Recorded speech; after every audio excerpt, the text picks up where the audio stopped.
जय Hind. 12th class. चलिए अब स्टार्ट करते हैं। अपन फिनॉल के रासायनिक गुण पढ़ेंगे। पिछले वीडियो में अपन ने फिनॉल बनाने की विधियां पढ़ ली हैं। अब पढ़ेंगे फिनॉल के रासायनिक गुण। सबसे पहले ऐसे रासायनिक गुण पढ़ेंगे फिनॉल के जो एल्कोहल और फिनॉल में समानताएं दर्शाती हैं। बेरासायनिक अभिक्रियाएं जो एल्कोहल और फिनॉल में समानताएं दर्शा रही हैं, यानी जो एल्कोहल उत्पाद दे रहा था लगभग वैसा ही उत्पाद फिनॉल भी देने वाले हैं। ठीक है, तो हेडिंग डालेंगे बेरासायनिक अभिक्रियाएं जो एल्कोहल और फिनॉल में समानताएं दर्शाती हैं। बेरासायनिक अभिक्रियाएं जो एल्कोहल और फिनॉल में समानताएं दर्शाती हैं। ठीक है, चलिए देखिए। तो पहली हेडिंग, पहली अभिक्रिया है हमारे पास, पहली अभिक्रिया है हमारे पास किसके साथ? सोडियम धातु के साथ अभिक्रिया। सोडियम धातु के साथ अभिक्रिया, पहली हेडिंग डालेंगे सोडियम धातु के साथ अभिक्रिया। उसमें भी कराई थी एल्कोहल की अभिक्रिया, अपन ने सोडियम धातु के साथ कराई थी। तो अपन ने देखा था कि हमें पता है हाइड्रोजन गैस बाहर निकली थी और एल्कोहल के सोडियम लवण अपने को प्राप्त हो गए थे। ठीक है, ऐसे ही इसमें होगा फिनॉल C6H5OH। फिनॉल की अभिक्रिया किसके साथ कराने वाले हैं? सोडियम धातु के साथ। किसके साथ? सोडियम धातु के साथ। तो हमें पता है हाइड्रोजन गैस बाहर निकालनी है। कौन सी गैस? Hydrogen gas. H2 निकल गई, ये निकल गई H2। ये दोनों हाइड्रोजन यहाँ से चले गए, हमारे पास दो बचे ये और दो ही Na। तो ये Na आकर यहीं पर जुड़ जाएगा, अपने को प्राप्त होगा C6H5ONa। C6H5ONa के दो अणु, C6H5ONa के कितने अणु अपने को प्राप्त हो गए? दो अणु। नाम है सोडियम फिनॉक्साइड, नाम है सोडियम फिनॉक्साइड। नाम क्या है? Sodium phenoxide. तो फिनॉल की अभिक्रिया सोडियम धातु के साथ करने पर सोडियम फिनॉक्साइड प्राप्त होता है। ठीक है, उसमें प्राप्त हुआ था एल्किल एल्कोक्साइड, जिसका उपयोग किया था अपन ने विलियमसन संश्लेषण में ईथर बनाने के लिए। ठीक है, उसी जैसा है। देखो ये भी, तो देखो ये यहाँ पर, तो इसमें लिखेंगे फिनॉल की अभिक्रिया सोडियम धातु के साथ करने पर सोडियम फिनॉक्साइड प्राप्त होता है। ठीक है, ये हो गई हमारे पास पहली विधि। दूसरी, अब अपन अभिक्रिया करा लें PCl5 के साथ, PCl3 के साथ और थायोनिल क्लोराइड के साथ। ठीक है, तो दूसरी हेडिंग डालेंगे PCl5 के साथ अभिक्रिया। PCl5 फास्फोरस पेंटाक्लोराइड के साथ अभिक्रिया, फास्फोरस पेंटाक्लोराइड के साथ अभिक्रिया। पढ़ चुके हो आप कई बार, इसे जानते ही हो अच्छी तरीके से। फिनॉल की अभिक्रिया PCl5 के साथ कराएं, PCl5 के साथ फास्फोरस पेंटाक्लोराइड के साथ। तो क्या बाहर निकलता है? पता ही है आप लोगों को, POCl3 बाहर निकल जाता है। क्या बाहर निकलता है? POCl3। P गया, O गया, 3 Cl गए। यहाँ से एक हाइड्रोजन एक Cl को और साथ लेगा और HCl बनकर बाहर निकल जाएगा बाहर HCl। तो देखिए ये ऑक्सीजन चला गया, H चला गया, P गया, 4 Cl चले गए हमारे पास, एक Cl बचा, ये फेनिल समूह के साथ जुड़ जाएगा, प्राप्त होगा C6H5Cl। C6H5Cl नाम है फेनिल क्लोराइड, या IUPAC नाम है क्लोरोबेंजीन। ठीक है, एल्कोहल में भी कराई थी अभिक्रिया, एल्कोहल की अभिक्रिया PCl5 के साथ कराई थी, एल्किल क्लोराइड प्राप्त हो गए। तो वो थे एलिफेटिक और ये है एरोमेटिक, बस इतना ही सही अंतर है ना, इनमें बेंजीन नाभिक उपस्थित है। तो ये ऐसी रासायनिक अभिक्रियाएं हैं जो एल्कोहल और फिनॉल में समानताएं दर्शा रही है। जो एल्कोहल दर्शाता था अभिक्रियाएं, वही फिनॉल दर्शा रहा है। ठीक है, चलिए, तो इसीलिए हेडिंग डाली अपन ने बेरासायनिक अभिक्रियाएं जो एल्कोहल और फिनॉल में समानताएं दर्शाती है। ठीक है, तो ये हो गई दूसरी PCl5 के साथ अभिक्रिया। तो इसमें लिख देंगे फिनॉल की अभिक्रिया PCl5 के साथ करने पर क्लोरोबेंजीन प्राप्त होता है। ठीक है, तीसरा इसी जैसा PCl3 के साथ अभिक्रिया, फास्फोरस ट्राइक्लोराइड के साथ अभिक्रिया, PCl3 के साथ अभिक्रिया, फास्फोरस ट्राइक्लोराइड के साथ अभिक्रिया। तो फिनॉल C6H5OH की अभिक्रिया किसके साथ कराने वाले हैं अपन? फिनॉल की अभिक्रिया कराने वाले हैं PCl3 के साथ। तो हमें पता है हमेशा क्या बाहर निकलता है? H3PO3। क्या बाहर निकलता है? H3PO3। 3 ऑक्सीजन और 3 हाइड्रोजन बाहर निकालने के लिए 3 अणु यहाँ पर लेने पड़ेगी इसके फिनॉल के। ठीक है, तो यहाँ से देखो तीनों ऑक्सीजन गई, तीनों हाइड्रोजन गए, तीनों ऑक्सीजन गए और P गया। तो ये पूरा गया, ये बचे 3 और 3 ही Cl बचे, ये 3 बचे, ये भी 3 बचे, 3 फेनिल समूह 3 Cl बचे, तो प्राप्त होगा C6H5Cl के कितने अणु? 3 अणु। नाम है क्लोरोबेंजीन या फेनिल क्लोराइड, क्लोरोबेंजीन या फेनिल क्लोराइड। तो फिनॉल की अभिक्रिया PCl3 के साथ करने पर क्लोरोबेंजीन प्राप्त होता है। फिनॉल की अभिक्रिया PCl3 के साथ करने पर क्लोरोबेंजीन प्राप्त होता है। ठीक है, चौथी अब थायोनिल क्लोराइड के साथ अभिक्रिया, SOCl2 थायोनिल क्लोराइड के साथ अभिक्रिया, थायोनिल क्लोराइड के साथ अभिक्रिया। ठीक है, चलिए फिनॉल C6H5OH, फिनॉल की अभिक्रिया किसके साथ कराने वाले हैं अपन? थायोनिल क्लोराइड के साथ, SOCl2 के साथ कराने वाले हैं। तो हमें पता है क्या बाहर निकलती है हमेशा? Sulphur dioxide SO2। क्या बाहर निकलता है? सल्फर डाइऑक्साइड SO2, एक S 2 ऑक्सीजन, ये गई, यहाँ से एक हाइड्रोजन एक Cl को साथ लेगा और क्या बनकर? HCl बनकर बाहर चला जाएगा। ठीक है, तो हाइड्रोजन गया, ऑक्सीजन गया, सल्फर गया, ऑक्सीजन गया, एक Cl चला गया, एक Cl बचा तो फेनिल समूह के साथ जुड़ जाएगा, C6H5Cl अपने को प्राप्त होगा। नाम है क्लोरोबेंजीन, नाम क्या है? क्लोरोबेंजीन। तो इसमें भी लिख देंगे कि फिनॉल की अभिक्रिया थायोनिल क्लोराइड के साथ करने पर क्लोरोबेंजीन प्राप्त होता है। ठीक है, तो ये हो गई देखो PCl3 के साथ, PCl3 के साथ और थायोनिल क्लोराइड के साथ अभिक्रिया। ठीक है, 4 हो गई। अब 5वें की ओर बढ़े, हमारे पास 5वीं अभिक्रिया।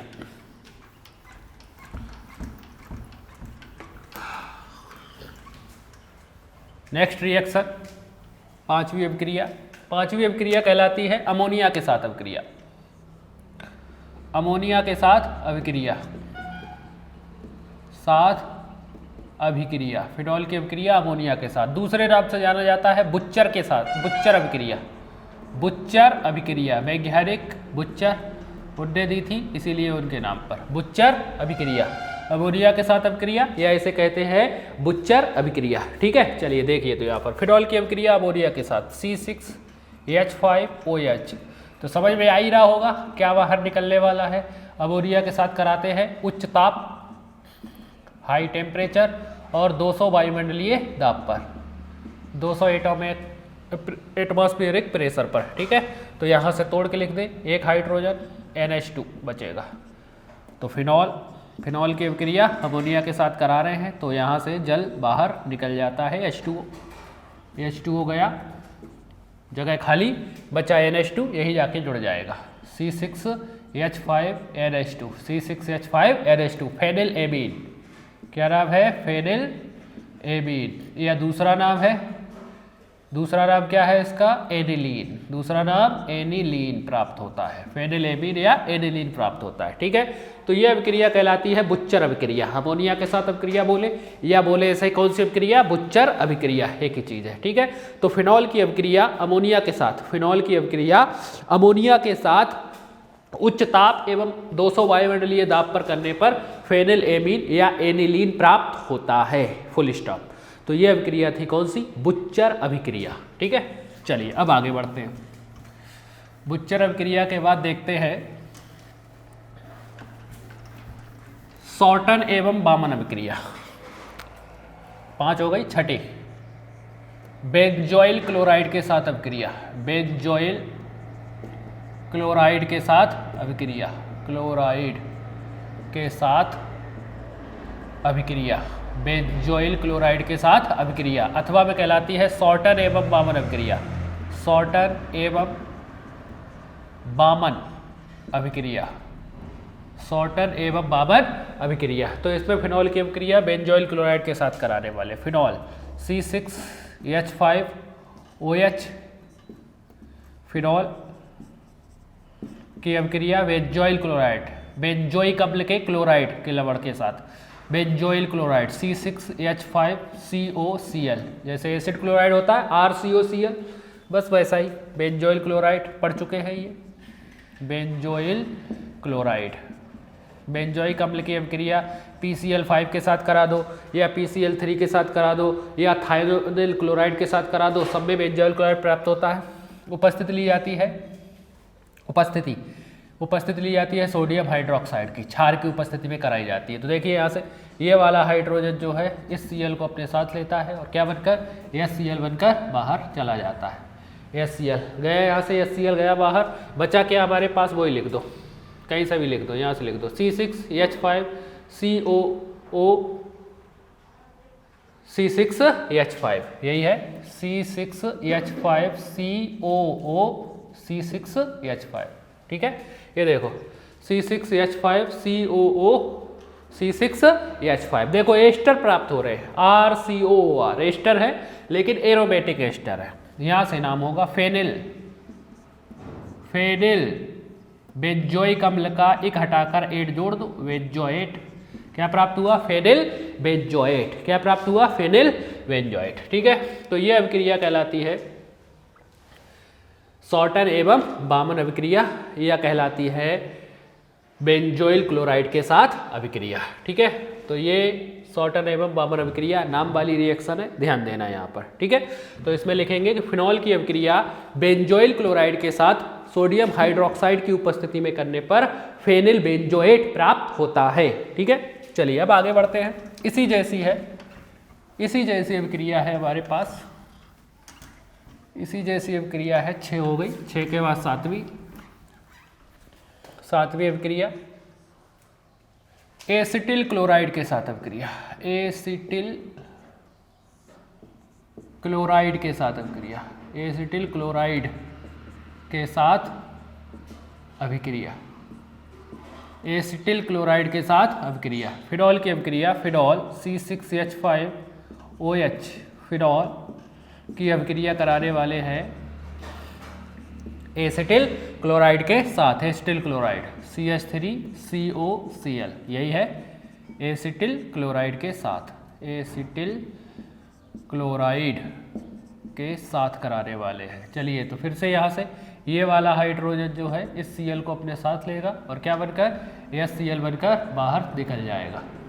ठीक है, HCl बनकर बाहर चला गया। देखो अब क्या बचा यहाँ से CH3COO C6H5, CH3COO C6H5, CH3COO C6H5 ये एलिफेटिक और एरोमेटिक दोनों का मिश्रण है, नाम है फेनिल। C6H5 का नाम है फेनिल और ये एसिटिक अम्ल का लवण होगा तो नाम है फेनिल एसीटेट। एस्टिक अम्ल का एक हटाकर एट जोड़ देते हैं एस्टर के नाम करके लिए। ये भी एस्टर है लेकिन कैसे एस्टर है? एरोमेटिक और एलिफेटिक दोनों के मिश्रण वाले एस्टर है। ठीक है, मेथिल समूह भी है, इसमें एल्किल समूह भी है और इसमें एरिल समूह भी है, दोनों समूह है। चलिए तो ये हो गई एसिटिल क्लोराइड के साथ अभिक्रिया। इस पे लिखेंगे फिनॉल की अभिक्रिया एसिटिल क्लोराइड के साथ करने पर फेनिल एसीटेट प्राप्त होता है। ठीक, चलिए अब आगे बढ़ते हैं, 7वीं के बाद 8वीं। अब करा लेते हैं एसिटिक एनहाइड्राइड के साथ अभिक्रिया, एसिटिक एनहाइड्राइड के साथ अभिक्रिया 8वीं। एसिटिक एनहाइड्राइड के साथ अभिक्रिया, फिनॉल की अभिक्रिया किसके साथ? एसिटिक एनहाइड्राइड के साथ कराने वाले फिनॉल C6H5OH फिनॉल की अभिक्रिया किसके साथ? एसिटिक एनहाइड्राइड, सूत्र CH3CO बॉन्ड यही होता है एसिटिक एनहाइड्राइड के साथ करा रहे हैं। तो देखो यहाँ से सबसे पहले तो एसिटिक अम्ल बन जाता है CH3COOH, मान लो ये ले लो CH3COO ये वाला H ले लिया, CH3COOH ये गया, CH3COOH एसिटिक अम्ल। ठीक है, देखो क्या बचा अब CH3COO C6H5, CH3COO C6H5, CH3COO C6H5 फिर से एस्टर प्राप्त हो गए मिश्रण वाले, नाम है फेनिल एसीटेट। क्या नाम है? Phenyl acetate. ठीक है, तो ये थी एसिटिक एनहाइड्राइड के साथ अभिक्रिया, एसिटिक एनहाइड्राइड के साथ अभिक्रिया। इसमें लिख देंगे फिनॉल की अभिक्रिया एसिटिक एनहाइड्राइड के साथ करने पर फेनिल एसीटेट और एसिटिक अम्ल प्राप्त होता है। फेनिल एसीटेट और एसिटिक अम्ल प्राप्त होता है। मेन उत्पाद फेनिल एसीटेट है यहाँ पर। 7 के बाद 8 के बाद अब एक और 9 क्यू प्लस साइनाइड के साथ अभिक्रिया। क्यू प्लस साइनाइड के साथ अभिक्रिया। Q plus cyanide, Q plus पा प्लस, ऐसा ही लिखा है क्यू प्लस साइनाइड, साइनाइड सूत्र CuCN, क्यू प्लस साइनाइड के साथ अभिक्रिया, साथ अभिक्रिया, क्यू प्लस साइनाइड के साथ अभिक्रिया। तो फिनॉल सीधा क्यू प्लस साइनाइड के साथ अभिक्रिया नहीं दर्शाता है। ये फिनॉल जो होता है वो सीधा क्यू प्लस साइनाइड के साथ अभिक्रिया नहीं दर्शाता है। सबसे पहले फिनॉल की अभिक्रिया करानी पड़ती है, रिंग बना के कर ले या वैसे भी कर सकते हो, रिंग बना के कर ले या वैसे भी कर सकते हो। फिनॉल OH, ठीक है, फिनॉल की अभिक्रिया क्यू प्लस साइनाइड के साथ कराने हैं तो फिनॉल सीधा क्यू प्लस साइनाइड के साथ अभिक्रिया नहीं करता है। सबसे पहले फिनॉल की अभिक्रिया करानी पड़ती है PCl5 के साथ। किसके साथ? PCl5 के साथ। तो हमें पता है, अभी पढ़ी थी, फिनॉल की अभिक्रिया PCl5 के साथ कराते तो हमेशा क्या बाहर निकलता है? POCl3। ये गया POCl3, P गया, O गया, 3 Cl, यहाँ से एक हाइड्रोजन एक Cl को और साथ लेगा और HCl भी बाहर, और कौन बाहर? HCl। दो चीजें बाहर निकल जाएगी, POCl3 HCl गया बाहर, ठीक है। O गया, P गया और 3 Cl और एक Cl और 4 Cl, यहाँ पूरी जगह खाली, एक Cl यहीं पर जाके जुड़ जाएगा, क्लोरोबेंजीन प्राप्त हो जाएंगे। कर चुके हैं, अभी ऊपर रिएक्शन की थी अपन ने, ये है ना। फिनॉल की अभिक्रिया PCl5 के साथ कराई थी तो क्या प्राप्त हुआ था? क्लोरोबेंजीन, क्लोरोबेंजीन या फेनिल क्लोराइड, क्लोरोबेंजीन या फेनिल क्लोराइड, ठीक है।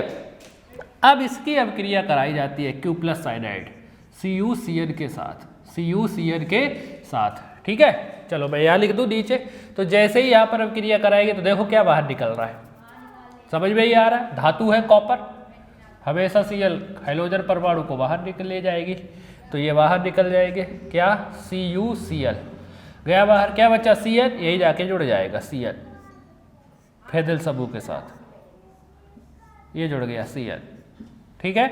नाम है फेनिल साइनाइड। क्या नाम है? फेनिल साइनाइड, साइनाइड क्या प्राप्त हुआ? Phenyl cyanide.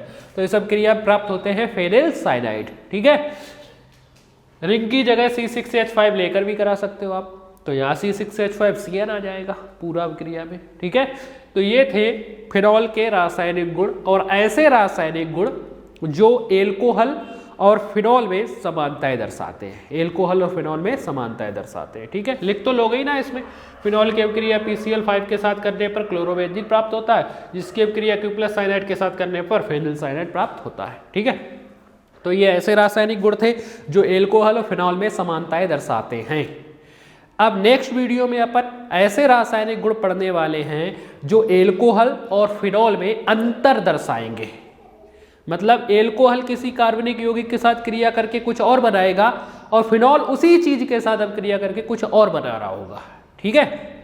या एल्कोहल उस रासायनिक यौगिक के साथ अब क्रिया दर्शा रहा होगा तो फिनॉल नहीं दर्शा रहा होगा, या फिनॉल किसी के साथ दर्शा रहा होगा तो एल्कोहल नहीं दर्शा रहा होगा, ठीक है। चलिए तो इसको यहीं पर खत्म करते हैं। इतने रासायनिक गुणों को आप करके देखिए, कितने हो गए हमारे पास? 9 रासायनिक गुण अपन ने पढ़ लिए हैं। अब नेक्स्ट वीडियो में अपन अगले रासायनिक गुणों की बात करेंगे। चलिए इसको यहीं पर खत्म करते हैं। जय हिंद।